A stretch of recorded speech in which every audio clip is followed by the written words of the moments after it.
In this chapter, there's more than one Nika. Vegapunks are being hunted down by the Gorosei, and perhaps the chance for Vegapunk's broadcast to continue is back on the horizon. Which means we've got a whole lot to cover. So we're not going to waste any time getting right into One Piece Chapter 1118, Being Free. And as we typically do, we'll begin with the cover series. And finally,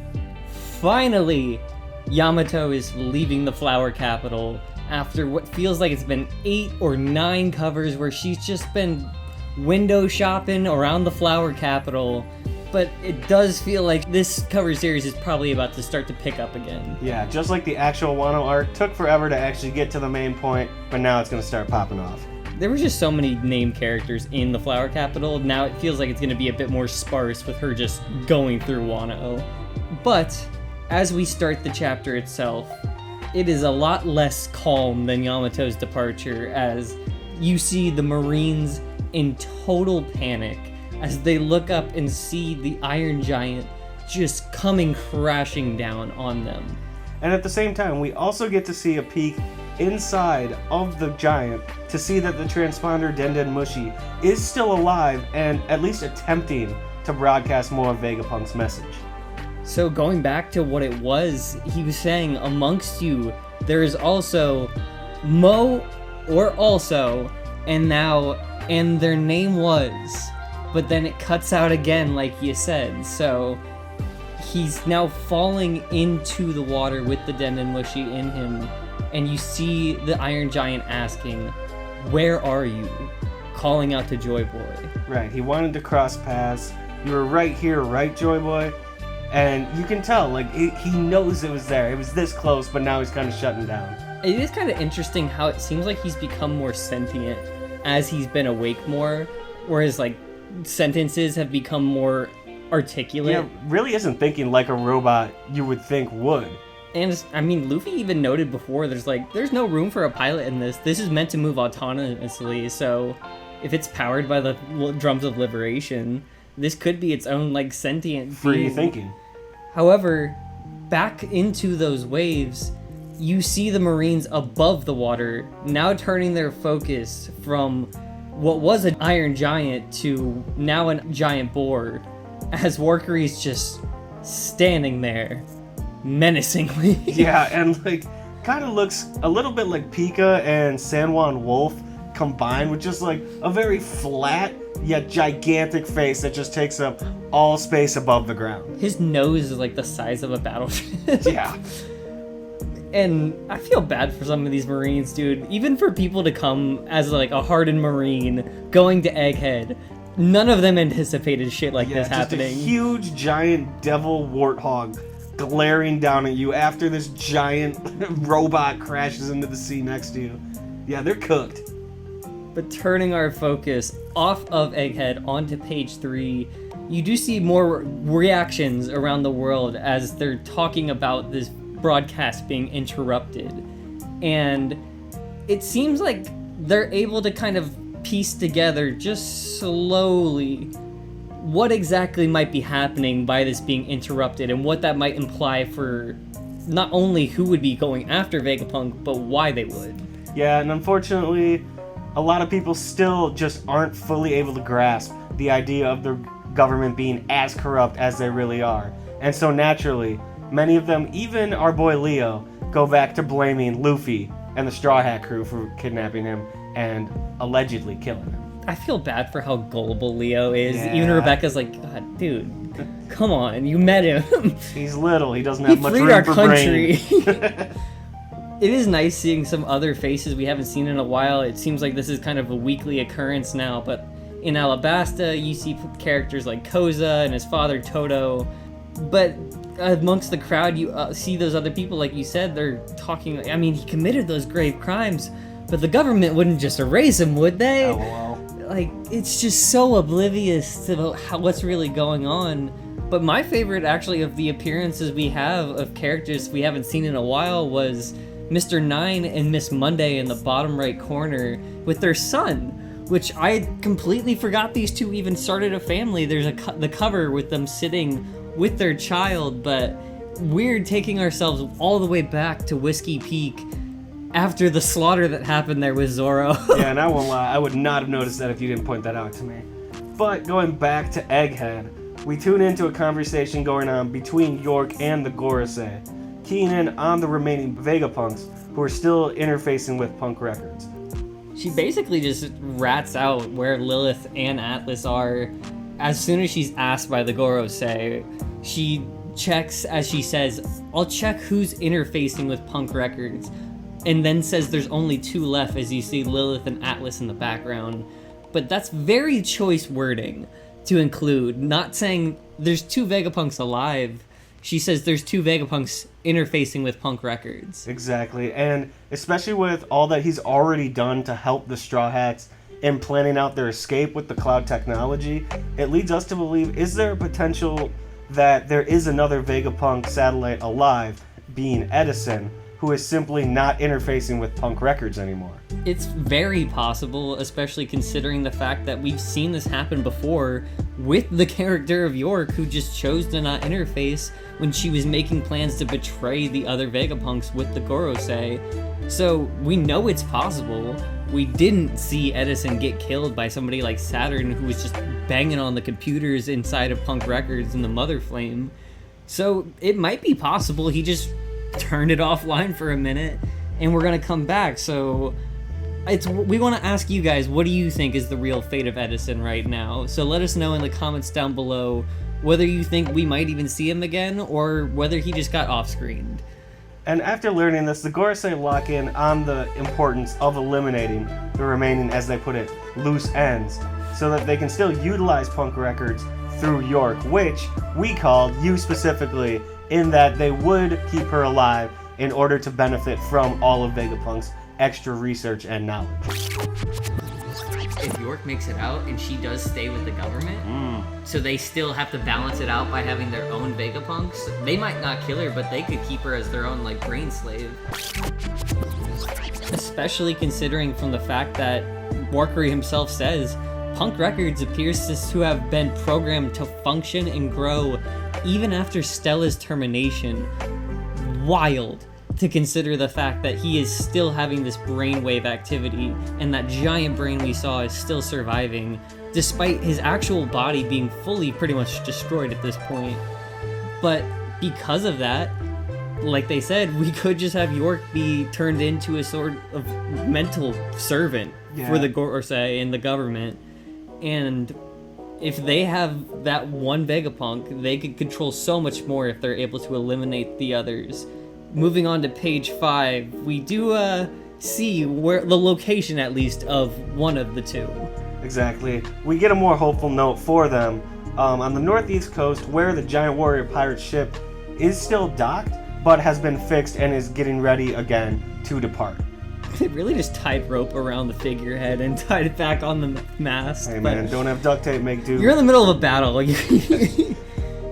And you're right, it's honestly a very hopeful image that we see throughout these panels, with Luffy, Dory, and Broggy just jumping off of the edge of the island after so many chapters of running. They finally land on the stern of the ship, and they're greeted by some of their crew and friends. And Luffy understandably begins to get real excited, taking in all the wonders of finally being on a giant ship. But then, very impressively, quickly turns his attention to his crew who he doesn't see and wants to make sure that they're all okay. I do think it's interesting he specifically first asked for Usopp, maybe because they're on the giant ship. Oh yeah, definitely. And he was like, he would want to see this. He would love this, why isn't he here? So, very thoughtful of Luffy too in that regard. He's just really been on that captain mindset in this arc, and I'm really loving seeing the, like, mix between the goofy side of him that can also just lock in. And also, as a side note, we were talking about it beforehand, we do not know if it is just the way this picture is framed, but you cannot tell me Luffy doesn't just look like a giant compared to Sanji and Frankie in this panel, and I don't think he's meant to look like a giant at this time compared to how big he was in the panel before. And I think it's just Oda giving us a from the ground up look at him that makes him look bigger just with perspective, but yeah, he definitely is just much larger than Sanji and Frankie behind him. But putting ourselves back on track with the story, now that they've landed, it does seem like they're ready to embark, and this is most likely going to happen despite the Marines' best efforts, especially with what we see of Vice Admiral Bluegrass and Dahl being taken out of commission by Bonney, pretty much just de-aging them all down to toddlers. They're sea beasts as well. I honestly think that sea beast looks like the Toys R Us giraffe, Jeffrey, which we confirmed his name was Jeffrey before recording. Had to cover our bases on that We one. had to make sure. But even Bluegrass herself, she's like, wow, this is insane to be rendered helpless by an ability like this. It's incredible, she says. And by looking at what Bonney shows in the next panel, it's also worth speculating, because she's just sitting there holding the pistol. If she just used like de-aging bullets on them, which would be a really cool way to utilize her power that I don't think we've seen her use before. It does come with a lot of imagination, so maybe she can. And with everyone present on the ship, including a very bloodied Kashi in the background, Sanjay relays to Nami's group that they have successfully set off, but there is still the complication of finding a safe place for the Sunny to land. And Sanji, of course, as usual, is only concerned about the safety of Robin and Nami, which leads to Usopp doing his thing, yelling at him like, hey man, we're all here, help us all out. But now there's another issue, as always is in this arc, quickly approaching on them from the sky. And that would be another Gorosei, as Sanji even says, another Elder, with Mars coming in hot, heading for the ship, and Luffy was seemingly preparing for this moment. He knew that this was not going to last for long, because as soon as we check on him, he's wasted no time chowing down. Yeah, and it's a good thing the Giants had that food ready as well, because he's needed that, like, replenishing multiple times throughout this arc. This is like the third or fourth time.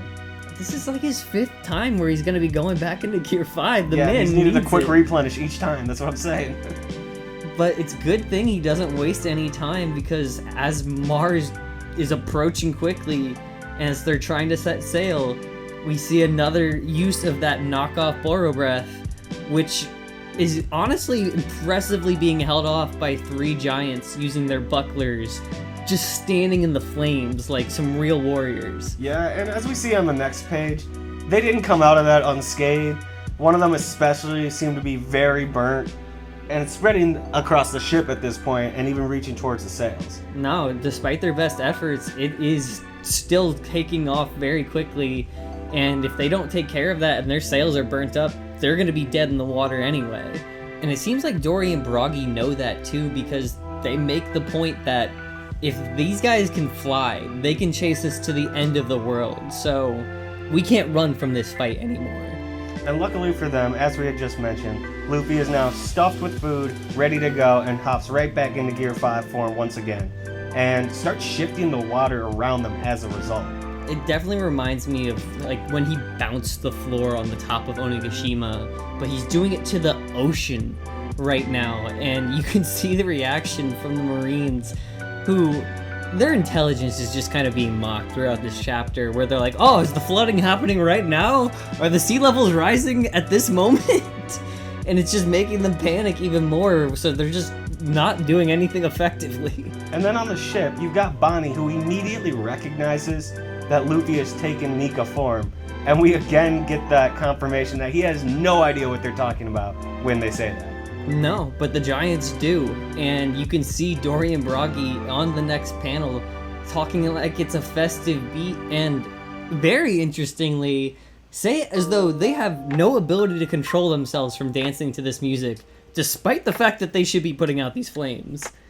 So that connection between the Giants and Nika and Joy Boy just growing even tighter. I'm so excited for what we're going to find out in Elbaf. And then, in another very Joy Boy-esque moment, Luffy is able to basically just believe in and inspire Bonney to take her power to a new height in going after her freest form, calling back to his earlier statements to her when she mentioned his different look in his bounty poster. And it seems like this just clicked for her, because as soon as she calls back to that memory, she immediately starts her own distorted future. Give me a future, and taking us into the final page, with an image that may make some upset, but we are loving over here, where you see double the Nika, with Bonney and Luffy in a Gear 5 form. Yeah, and if you don't like it, suck it, Agenda Piece nerds. This is awesome. This is such a cool panel just to look at in general. Not only the giant centerpiece, but like the whole layout. And it's not like this wasn't implied to before, when she literally used like her own Gear 3rd ability when she asked for a Nika-ish future. She just needed to figure out the right wording and to believe in herself. And it's not like this is going to be a permanent thing anyway. No, it comes in very short spurts. This is not going to be something she can consistently do for long stretches. But right now, when they need it most, clutch. Are you also really going to, like, shit on a little kid who's 12 years old and is literally embodying what her dad gave up his life to do? Exactly. And you're disrespecting freedom, yeah. Kuma. And what Joy Boy's supposed to stand for. You're disrespecting everything. So, just to calm us down, we're going to take a look at these side panels instead. Starting on the right and moving to the left, and speaking of the man himself, you can see what's left of Kuma sitting on the ship as he gives one of those quotes talking about, "You can rest now, Ginny. I swear I'll raise her well," and you damn well did, Kuma, because look at her now. Yeah, and then we see a stark contrast in how the Marines, when they see the two figures, and I loved it, they refer to them as albino giants, which I get it, they don't have anything to base this off of, and they're already seeing the other giants. But this is still just, again, playing on their lack of intelligence, while the giants recognize immediately that there is a second Nika figure along with Luffy. It's kind of weird they're not just weirded out by it. They're like, oh, 2 Nikas now. We haven't seen one in hundreds of years, but now there's 2. Nice. They're just... Giants roll with anything. Love them. Love them. And somebody who's not as happy to hear that is each of the Gorosei, because you can see on each of their faces Mars, Jupiter, and Warkari. Each one, they even say there's something wrong here. They sense it, yeah. This is not right. There should not be 2. And they're also not the only ones that notice, because just how we started the chapter, we ended on the same person, with the Iron Giant on the bottom of the ocean floor. There you are. He's found the Joy Boy once more, and now there's 2 of them. And this just made me immediately flash back to Wano, when Luffy is sinking into the water after being defeated by Kaido. It just, that mixed with when he first took Nika form, it really feels like something just huge is about to happen. And he's going to get that face-to-face with Joy Boy that he's been yearning for. It's also worth speculating, there's double the energy that was powering him before. Obviously it's not going to last the whole time, but would that be enough to get the Iron Giant to raise up off the ocean floor out of the waters again?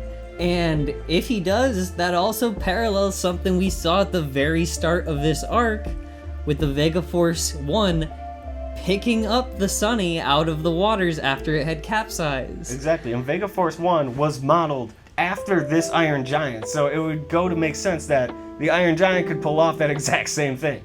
They also need help getting out of this situation. Specifically with the giant ship. And something to catch the Sunny. Yeah. So if the energy can power up this Iron Giant to do what it wants to cross paths with Joy Boy again, it seems like it also could solve a lot of these problems, but it also opens up our final question for today. Which is, if he does bring himself out of the water to start helping in the battle again, is there also the chance that the Denden Mushi could dry off after he drains out enough of the seawater and continue the last part of the message that Vegapunk was intending to deliver? It's not like we're gonna get back the words we've already missed, but we might find out just another nugget of truth at the very end of this broadcast if they can get it back online again. Or at least something to work with and begin more speculation on. You let us know. Do you think we're going to get anything else out of the broadcast? Because, I mean, there's plenty of weird things about it. Why do we even do a video transponder if we haven't seen anything on video yet? Oh, true. I didn't even think of that. Yeah. No, that's a good point. So there might be just so people could see that it's him, I guess? But you're right. You would expect the world's smartest man to have some sort of visual element at some point.